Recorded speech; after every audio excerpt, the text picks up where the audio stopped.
My name is Matthew Wayne Selznick, and this is Matthew Wayne Selznick Creates. It's my journal of my particular creative life, coming to you from the lush and lavish studios of MWS Media in Southern California. Today is, check's calendar, the 23rd of September, 2025, and it's, check's clock, it's about 8 minutes before 7 o'clock in the evening. This is a periodic podcast in which I just talk about what's been going on in my creative life, as well as some of the things I've been thinking about when it comes to creativity, especially writing, especially independent publishing, and everything that kind of goes into that.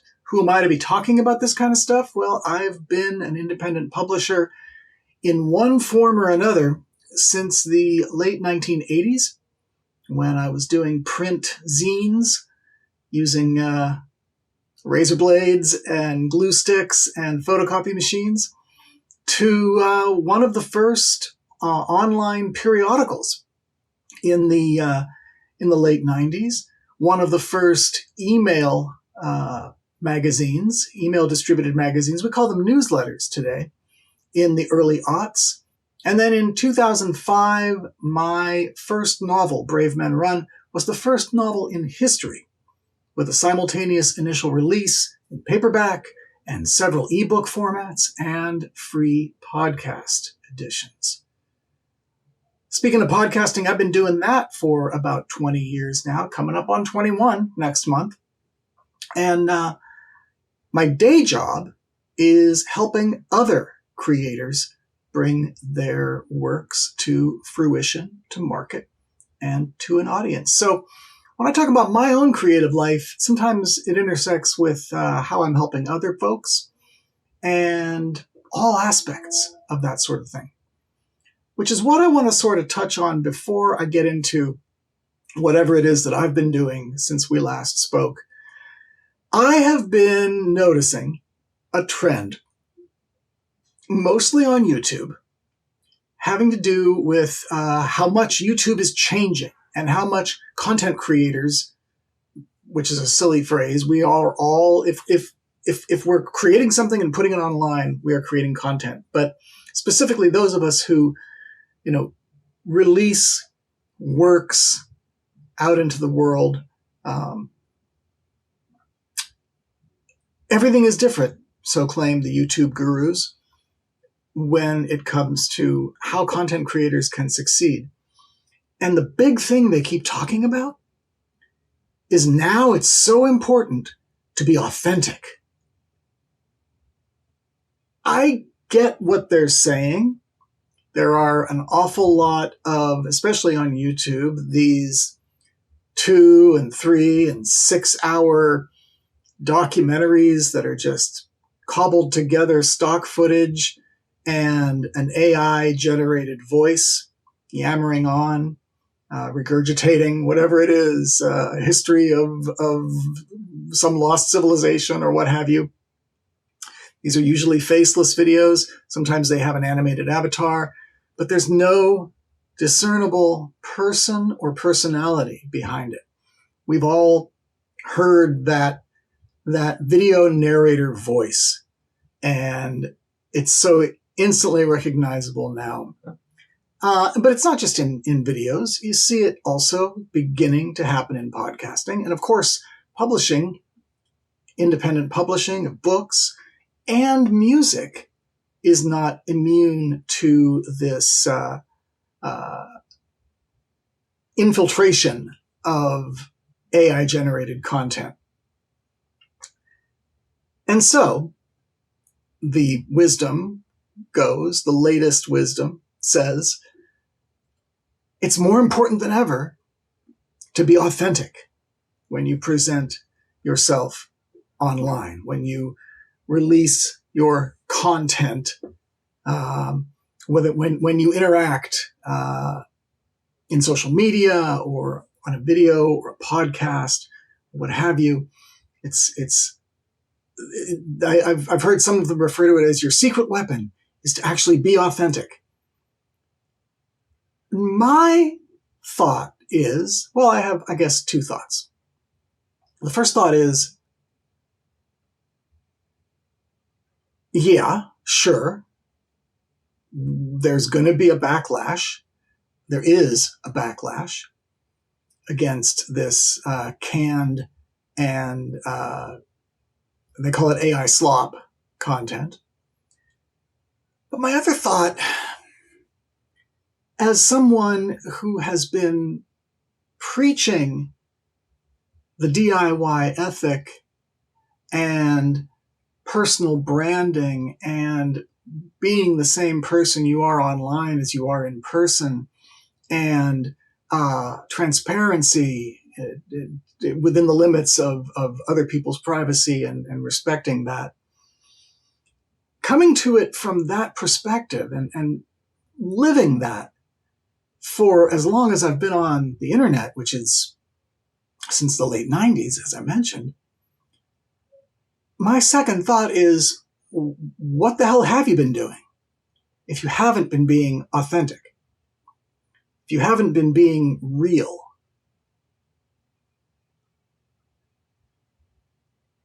I guess in one way, I realize that I'm seeing all this content about now you have to be authentic, and this is the only way you're going to beat the algorithm and rise above is to just be yourself and don't be polished and don't be, anything other than what you are and that kind of thing. I guess one of the reasons I'm seeing that is because of the algorithm, which of course has been trained on my own viewing habits. And yeah, I've been watching and listening to a lot of content about, in particular, about how to do YouTube today, now, which is very different from how to do YouTube a couple of years ago. So I know that what I'm seeing is weighted, and you may not be seeing the same prevalence. I mean, like, it's like everybody is following the same script out there with their content about authenticity and how to succeed with your podcast, with your blog, with a YouTube channel, and how it all hinges on just being yourself. And I just say, yeah, that's, if you haven't been doing that all along, and there isn't some compelling reason, like you're in witness protection, or you're afraid that what you're saying or doing is going to put you in danger somehow. If you haven't been being authentic, again, what in the hell have you been doing? Who are you that we're seeing and listening to and reading? So, yeah, go ahead and be authentic. A few episodes ago, right? Was it the first or second episode of this podcast? My premise was, what if we just talked? What if there was a podcast where I just talked to you as me? And that's nothing revolutionary to me. But I guess it must kind of be. Everything old is new again, right? When I first got online, I mean, yeah, we might have had our handles, our aliases, but nobody was, thinking about personal branding or creating this online persona. We were just, bozos on that bus, right? That's a reference, kiddies. I'll try to find the source and put it in the show notes, which you can find at mattselznick.com. Just look for the show notes for this episode, which I believe is episode 6 of Matthew Wayne Selznick Creates. We were all just folks, at least the circles that I frequented online, whether it was, in the blogosphere or before that in Usenet news groups or on IRC chat in AOL chat rooms, in Prodigy chat rooms, and so on and so forth. There is a practical reason for just being who you are when you present yourself online. If you're an author or whatever your creative thing is, your creative thing might be fiction. It might not speak with your voice, but you get out there, right? And you speak in your voice to promote the thing, right? As I tell my clients, pretty much every time I get a new client, and they ask me things like, well, should I create a website for my book or for me? Look, people like books. People love individual books, but people are fans of the author. And if that author presents themselves as they truly are, without the, hey guys, internet voice, whether it's written or audio or on video, if they just present themselves as a real person, that gives the potential reader or viewer or listener or whatever, let's narrow it to books and writing, that gives the reader a person to connect to. Readers are your peers. When you write that book, as soon as you release it into the world, it becomes a collaborative effort. There's the thing that you created with the intention that you have regarding how it's perceived and enjoyed, hopefully. And there's what the reader gets out of it, filtered through their own unique perspectives and life experience and all of that. The end result is not always, really, probably never, precisely what you intended. It's a collaborative engagement. Readers are our colleagues. And so it just makes sense that when you are building your platform, when you're building your personal brand, when you're creating an online presence with the purpose of hopefully getting more people to read the things that you write and release into the world, it just makes sense to build a connection with those readers and those potential readers. What better way than to present yourself as simply a human being, who you are? Imperfect, unpolished. That connection creates empathy. And when we feel empathy for another person, we feel what they feel. And so naturally, we are in their corner. We want them to feel good. We want them to succeed. And if we enjoy what they write, well, we want them to write more stuff because that's good for us, right? As readers, we get to read more of the stuff that we enjoy. We get to read more stuff we enjoy. The author gets to write more and maybe make a living. It's a collaborative effort. And together, because of that authenticity, that transparency, to some degree, that vulnerability that the author presents, because of that, a community is built. That's what you want. You want a community. You don't want fans. You don't want an audience. You want people who are invested in your success. One of the best ways to do that is to just be you. I have longtime listeners of this show and the show before it that I had, Sonatotum, know that I like to say, I make things for people who like the kinds of things I make. And that might sound glib, but really what it is it speaks to that sort of self-selection, right? I want to surround myself. I want my community of readers, my community of friends and fans to be folks who don't just like what I create, but they like the guy who made it.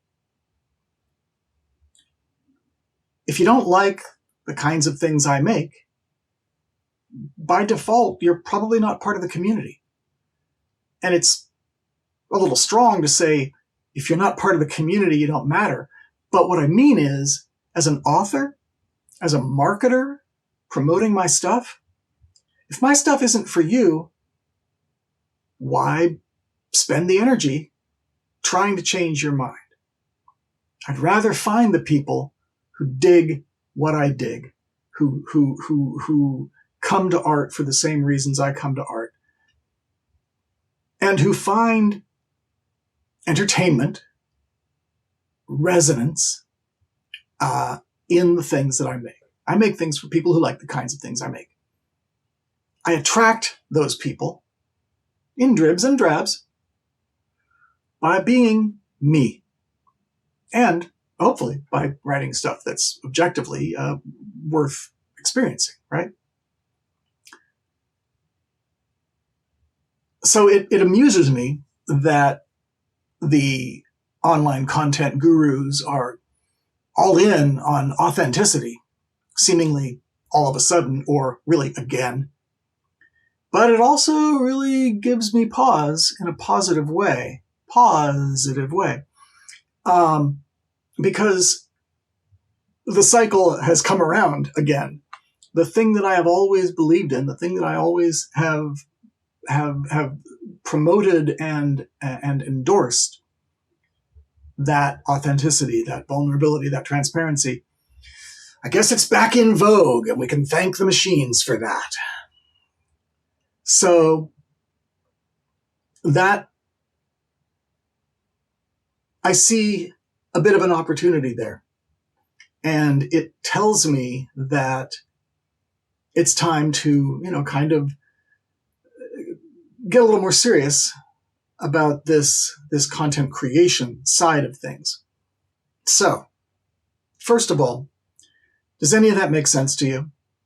If it does, I hope that however you're consuming this, whether you're subscribed to the audio version of the podcast, by the way, sidebar, a podcast is audio. If you're watching this, that's not a podcast, it's a YouTube video.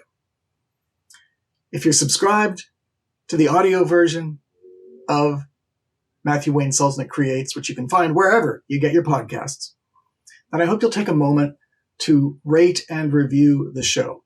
If you're not subscribed, by the way, of course, it's free. Whatever you're using to listen to Matthew Wayne Selznick Creates right now, there's probably a one-click way to subscribe so you never miss an episode when they come out.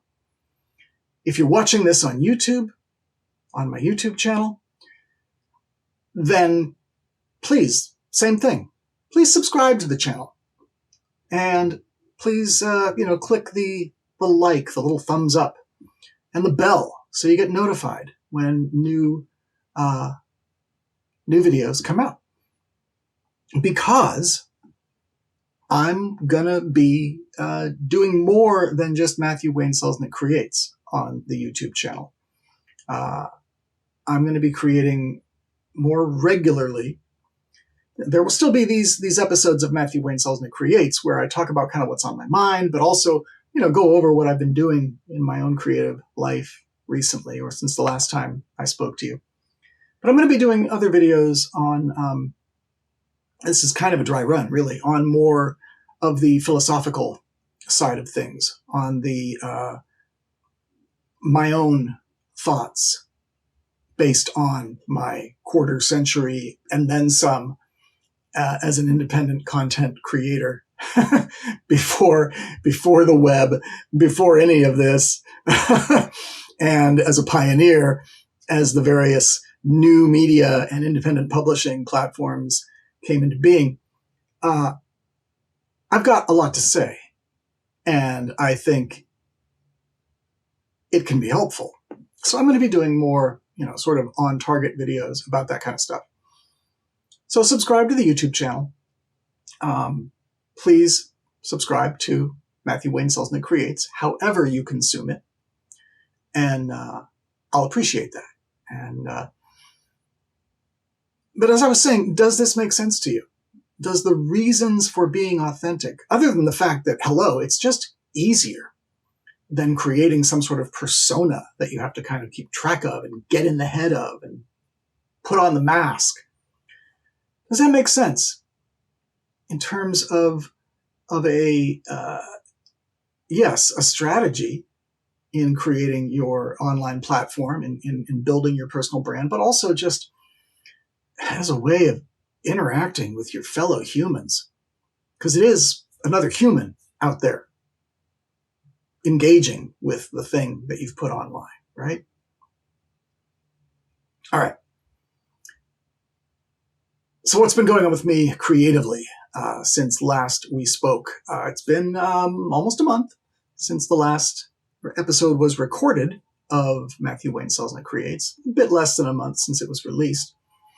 And I have been primarily focused, well, okay, first, I had kind of a bummer thing happen, which was the power supply on my desktop computer took a crapper. And took a couple days to kind of narrow it down to that being the issue. I am 90% sure that's the issue. And, you know, a new power supply for that particular machine is probably, you know, a decent one, $80 to $100.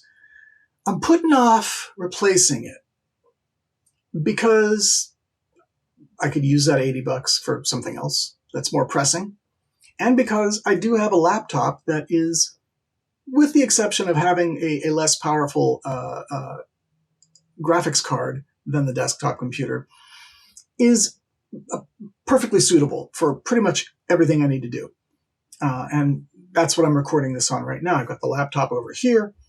I've got it hooked up to my, 30-inch, what do they call it? Cinema resolution monitor. And, you know, I've got the regular keyboard going and the mouse and, you know, all that stuff. Everything is hooked together and working just fine. There are a couple of things that I'm more limited on. I have two graphics tablets. One is without a screen and one is with a screen. It's much, much easier to use the one with the screen, but I don't have enough HDMI ports on my laptop to keep that hooked up and also have the dual monitor situation that I've got going. So, and I use that tablet, that drawing tablet, to work on, well, first of all, it's very helpful when I'm doing graphics editing in my day job, helping authors and podcasters and other creators get their own stuff out into the world. But also working on my world building for the Shaper's World, my fantasy setting. So it's slowed me down on doing some of that stuff, which is a bummer. And also, maybe it was even just last episode, I talked about wanting to learn 3D computer graphics and environment design and character design in Unreal Engine and in Blender.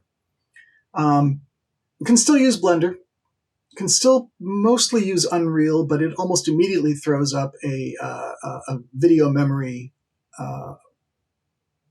all out of video memory warning.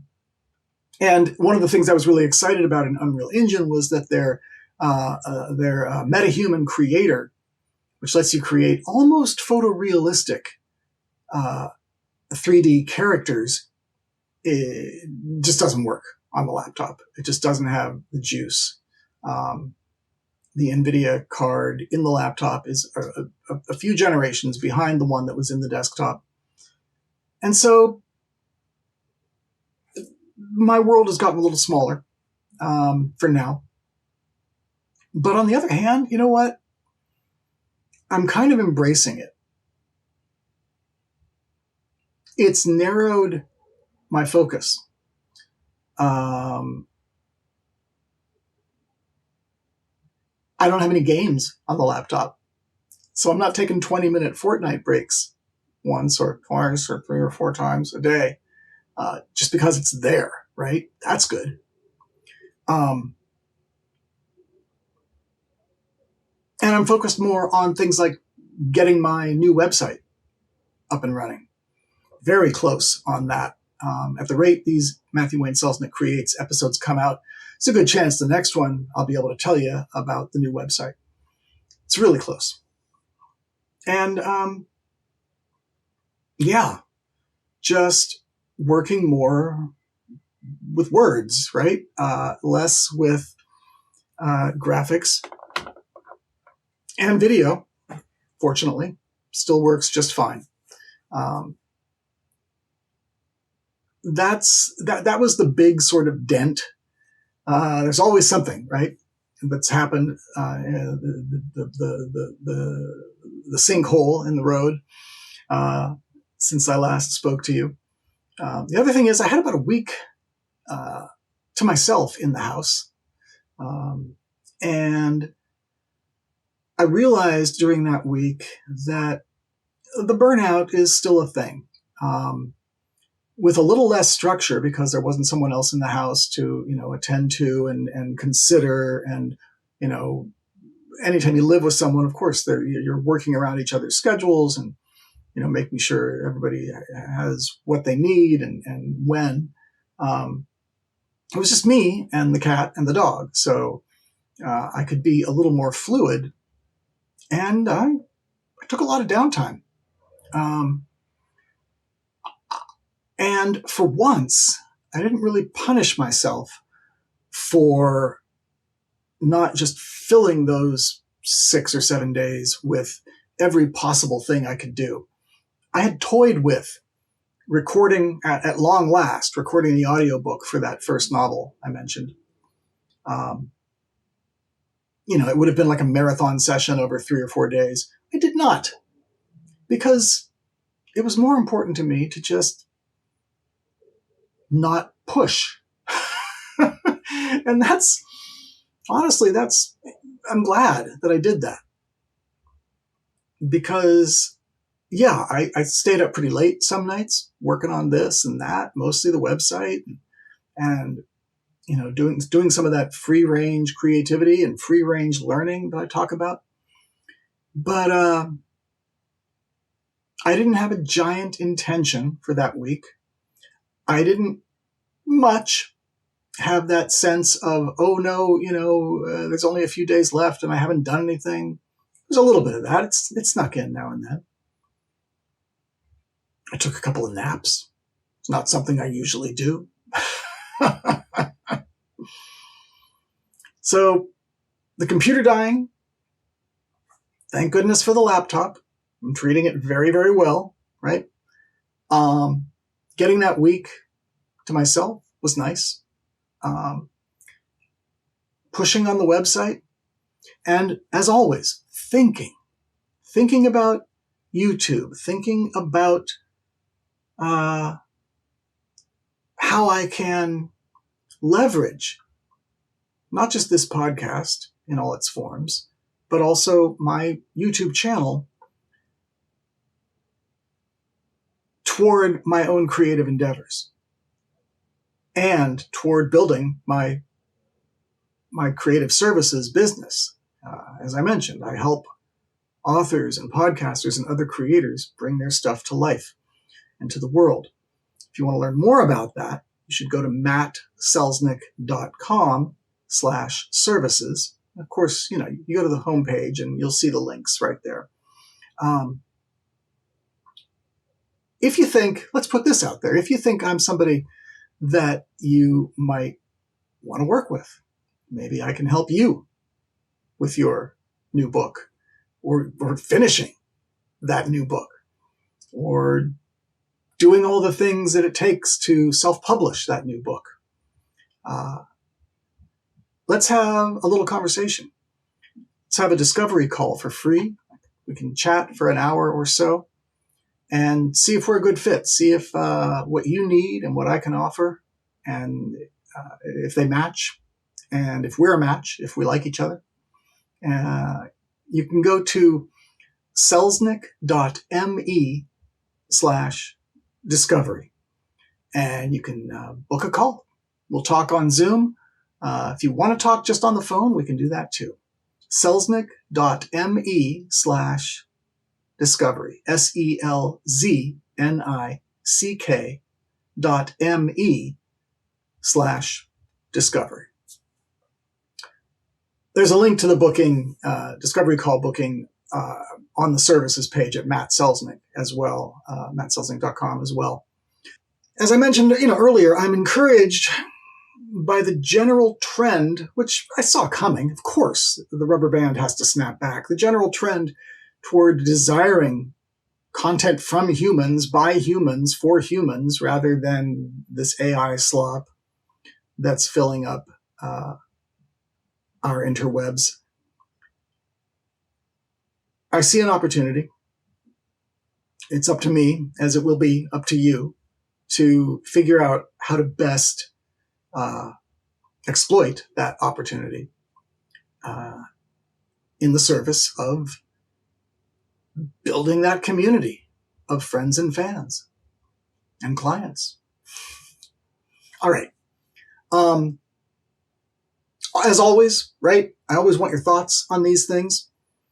The easiest thing to do is to just email me at matt@mattselznick.com, matt@mattselznick.com, matt@mattselznick.com.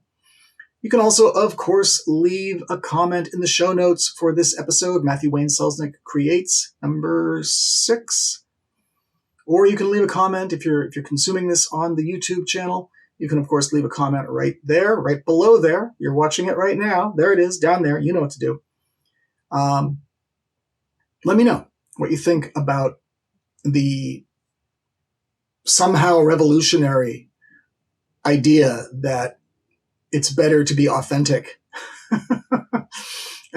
as opposed to putting on airs or creating a persona when communicating with the people out there that you would like to experience your stuff. Matt@mattselznick.com, or the show notes for Matthew Wayne Selznick Creates, number 6, at mattselznick.com, or just leave a comment here on the YouTube video. All right. I think that's about it. I took a triple shot today. I had the second of my shingles vaccine shots, and I got a COVID booster, and I got a flu shot. I am beginning to think, some 9 hours after the fact, that it is starting to hit. That the last time I got my shingles, the first of 2 shingles shots, I had nasty chills and night sweats that night. Who knows what's going to happen tonight with the cocktail that I've got in me tonight. But I'm beginning to think it's starting to rear its head, feeling a little tiny bit off. So that's going to be it.